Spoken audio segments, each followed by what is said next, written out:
República, governador dos estados.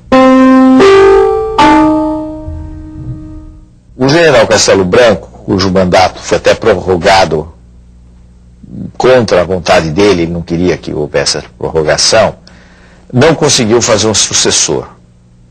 O que significa que o grupo castelista não conseguiu fazer o sucessor. Tanto assim que a linha dura conseguiu impor o general Arthur da Costa e Silva.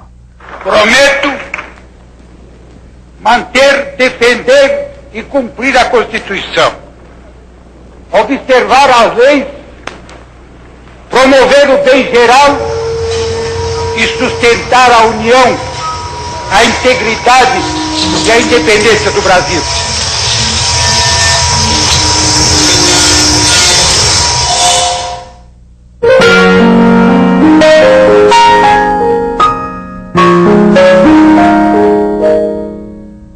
O ano de 1968 foi um ano muito especial no mundo inteiro.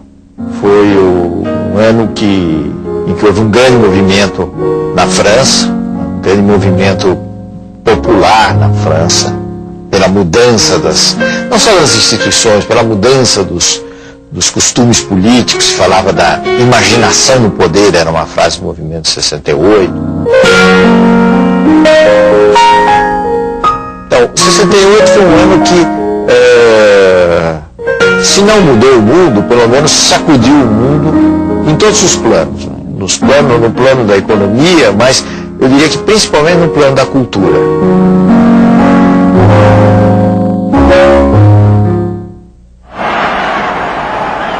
Isso se refletiu no Brasil. Né? A gente deve lembrar a explosão do tropicalismo, uma explosão que pode ser resumida numa frase do Caetano e de uma música do Caetano Veloso: é proibido proibir.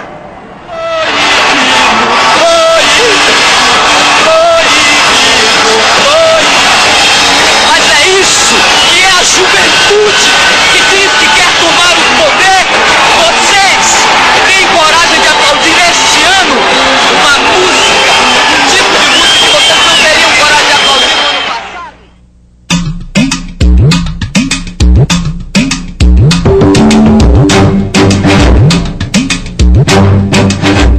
Aquele clima de 68 redundou numa série de movimentos de classe média, a famosa passeata dos 100 mil no Rio de Janeiro, passeata pela democratização após a morte de um estudante, o Edson Luiz.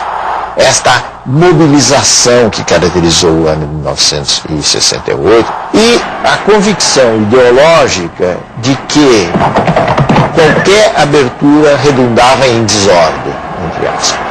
Então era preciso endurecer, era preciso fechar, era preciso usar de poderes excepcionais, né, no combate à subversão. Isso é que explica em grande medida esse ato, o AI-5, que foi baixado, digamos assim, lá de cima para o comum dos mortais.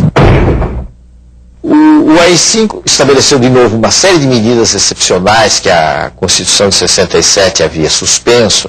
Então voltaram as cassações, voltou um fechamento político em geral. E o que é importante no AI-5 também é o fato de que todo esse fechamento foi feito sem prazo.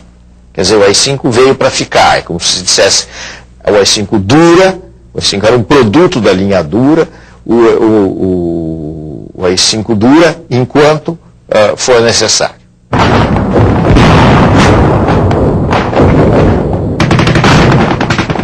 A partir de 1968, começaram a surgir ações de luta armada. Mas nós podemos dizer que o período de auge da luta armada foi o período posterior ao AI-5. Foram os anos 69, os anos 70, foram os anos mais sensíveis, digamos assim, da luta armada. O que estava por trás da luta armada? Estava por trás da luta armada a ideia de que, por métodos pacíficos, seria impossível derrotar a ditadura.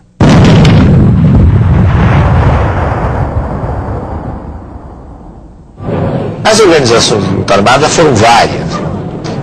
Uma delas foi a Aliança Libertadora Nacional, que teve como figura principal o Carlos Marighella, que acabou sendo morto pela repressão. Depois houve outros grupos, o MR8, a Vanguarda Popular Revolucionária, a VPR, do capitão Lamarca, que rompeu com o exército num episódio na época famoso. Essas foram as organizações principais da luta armada.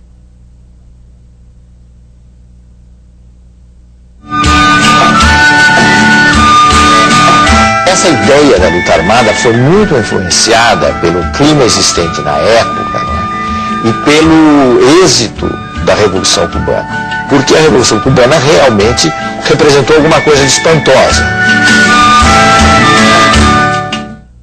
O regime militar desencadeou uma repressão muito violenta, feroz sobre esses grupos e que atingiu, inclusive, setores da sociedade que não estavam integrados nesse grupo. Quer dizer, quando se fala em tortura no regime militar, a gente deve lembrar que só em 68 a tortura se tornou sistemática em todo o país, como um instrumento político.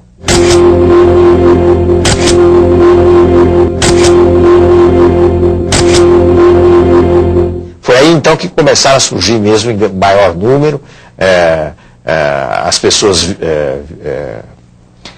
violentadas, sacrificadas, mortas na tortura, e foi aí que o regime militar apresentou a sua face mais obscura.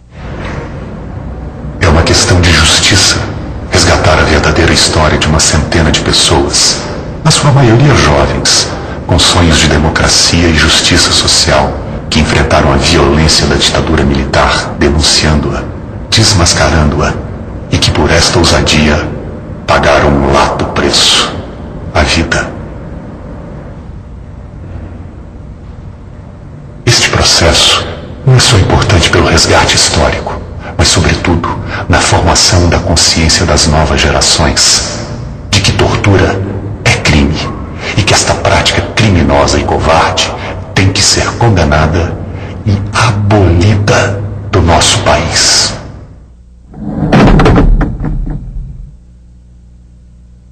Costa Silva ficou doente, foi afastado do poder, houve o comando do país passou para os comandantes das três armas, e daí se fez uma eleição, que era sempre uma eleição a portas fechadas, se fez a eleição, aí sim, de um típico representante da linha dura, que foi o general Emílio Garrastazu Médici. O nome do Médici está associado a um período mais negro de repressão, podemos dizer que na história brasileira.